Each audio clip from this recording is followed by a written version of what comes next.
समय पहले की बात है। एक छोटे से गांव में एक परिवार रहता था।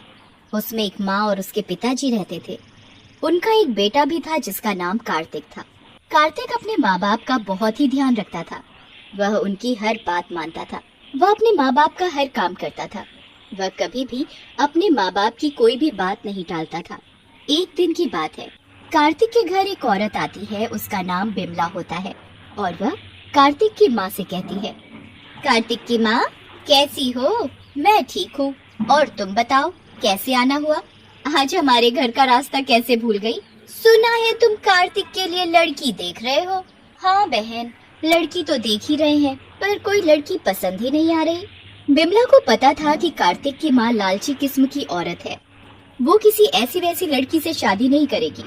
तभी बिमला कार्तिक की माँ से कहती है, एक लड़की है तो उसका नाम चंदा है। सुंदर भी खूब है, पढ़ी लिखी भी काफी है और माल भी बहुत देंगे। तभी कार्तिक की माँ बिमला से कहती है, तुम ये सब छोड़ो, ये बताओ शादी में लड़की के माँ बाप क्या क्या देंगे? तुम चिंता मत करो, तुम्हें कहने की जरूरत भी नहीं पड़ेगी, वो अपने आप सब कुछ देंगे। ये बताओ पैसा कितना देंगे? अरे लड़की के माँ बाप बहुत पैसे वाले हैं, वो बहुत सारा पैसा देंगे। तो ठीक है, मैं कार्तिक की शादी चंदा से करने को तैयार हूँ।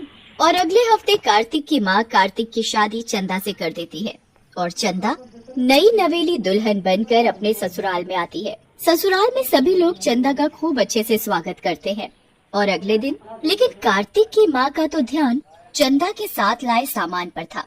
तभी कार्तिक की माँ चंदा से कहती है, तेरे बाप ने शादी तो ठीक ठाक कर दी, लेकिन शादी में पैसा तो दिया ही नहीं। शादी से पहले आपने तो ऐसा कुछ बोला नहीं था। हमने तेरे माँ बाप से कुछ नहीं मांगा तो इसका मतलब ये नहीं कि वो अपनी बेटी की शादी में कुछ दे ही ना। चंदा अपनी सास की बात सुनकर बहुत रोती है।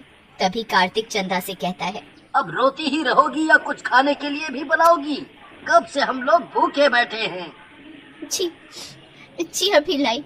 और चंदा रसोई घर में खाना बनाने चली जाती है। तभी उसकी सास चंदा को आवाज लगाती है, अब खाना ही बनाती रहेगी या चाय भी पिलाएगी? चंदा रसोई में से आवाज लगाती है, जी माँ जी, अभी लाई। और चंदा चाय बनाकर ले आती है। जैसे ही चंदा की सास चाय पीती है, छी, इतनी गंदी चाय! तेरी माँ ने तुझे चाय बनाना भी नहीं सिखाया। और वो चाय का कप फेंक देती है। ये देख चंदा रोती हुई वहाँ से चली जाती है और वो अपने कमरे में जाकर बहुत रोती है। चंदा की सास और उसके पति का बर्ताव चंदा के लिए दिन पर दिन खराब होता जा रहा था, जिसकी वजह से चंदा बहुत दुखी रहने लगी। एक दिन की बात है, चंदा की सास चंदा से कहती है, चंदा, सुन चंदा, घर का एसी खराब हो गया है, अपने घर जाकर अपने बाप से एसी मांग कर ला। चंदा अपनी सास से कहती है, माँ जी, मैं कैसे अपने घर वालों से एसी मांग कर लाऊं? तभी कार्तिक भी चंदा से कहता है, माँ ने कह दिया ना, एसी मांग कर लाना है तो लाना है। लेकिन मेरे घर वालों ने तो शादी में पहले ही सब कुछ दे दिया था। दिया था तो अब दूसरा एसी चाहिए। कार्तिक और अपनी सास की बात सुनकर चंदा बहुत रोती है और वो अपने घर वालों से जाकर एसी मांग कर लाती है। और चंदा की सास एसी देखकर फूली नहीं समाती और कहती है, मैंने कहा था ना, दे देंगे एसी। चंदा अपनी सास की बात सुनकर कुछ नहीं बोलती और रसोई में काम करने चली जाती है। चंदा रसोई में काम करते करते रोती रहती है। तभी कार्तिक कहता है, माँ, मैं किसी काम से बाहर जा रहा हूँ, आने में थोड़ा लेट हो जाएगा। ये कहकर कार्तिक अपने काम से बाहर चला जाता है और रात को लौटकर वो गुस्से में चंदा को आवाज लगाता है, चंदा, ओ चंदा, कहाँ मर गई? जी अभी आई। और वो कार्तिक के लिए चाय बनाकर लाती है।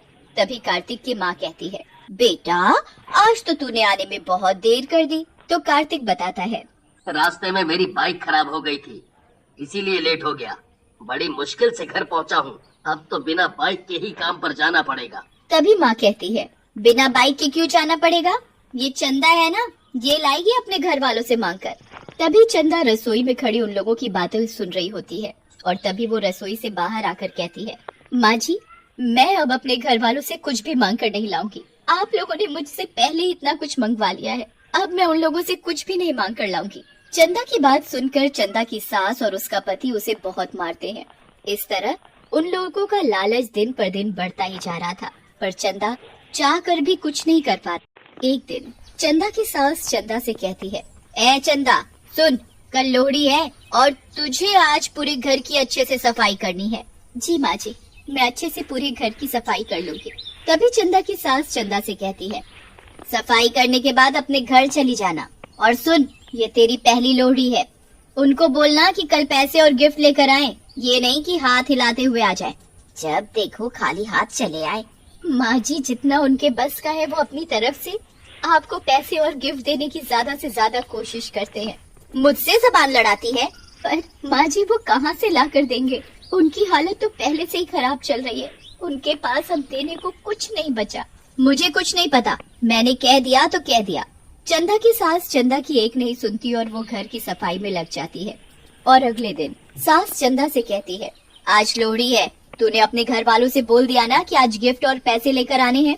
चंदा अपनी सास की बात सुनकर कुछ नहीं बोलती और शाम के समय घर के सभी लोग लोहड़ी जलाकर बैठे हुए थे। तभी चंदा के माँ बाप आते हैं और वो चंदा को खाली मिठाई ही लाकर देते हैं और फिर वो अपने घर चले जाते हैं। तभी चंदा की सास और पति चंदा से कहते हैं, तेरे माँ बाप ये मिठाई लाते हुए शर्म नहीं आई? माँ जी, उनके पास आपको देने के लिए कुछ भी नहीं है, उनका काम भी बंद हो गया है, वो कहाँ से देंगे? ये बात सुनकर कार्तिक और उसकी माँ गुस्से से आग बबूला हो जाते हैं और वो चंदा को बहुत मारते हैं। चंदा बेचारी रोती हुई कहती है, मुझे मत मारो, मुझे छोड़ दो। छोड़ दे। तभी कार्तिक की माँ कहती है, ये ऐसे नहीं मानेगी, इसे और मार। कार्तिक चंदा को इतना मारता है कि वो लोहड़ी की आग में गिर जाती है और चंदा के कपड़ों में आग लग जाती है और वो चिल्लाती है, कोई बचाओ, मैं जल रही हूँ, बचाओ। वो चिल्लाती रहती है पर उसे कोई नहीं बचाता और वो पूरी तरह जलकर मर जाती है और वो एक चुड़ैल बन जाती है। और रात को जब कार्तिक अपने कमरे में सोया हुआ था तो वो कार्तिक के कमरे में आती है और उसे जोर से थप्पड़ मारती है। तभी कार्तिक की आंख खुल जाती है मम्मी। और वो चुड़ैल को देखकर चिल्लाने लगता है, चुड़ैल, चुड़ैल, कोई बचाओ। बचाओ, कोई नहीं बचाएगा तुझे, तू चाहे कितना भी चिल्ला ले। चुड़ैल की शक्ति से कार्तिक के चिल्लाने की आवाज किसी को सुनाई नहीं देती और चुड़ैल कार्तिक के बाल पकड़कर कार्तिक को बहुत मारती है।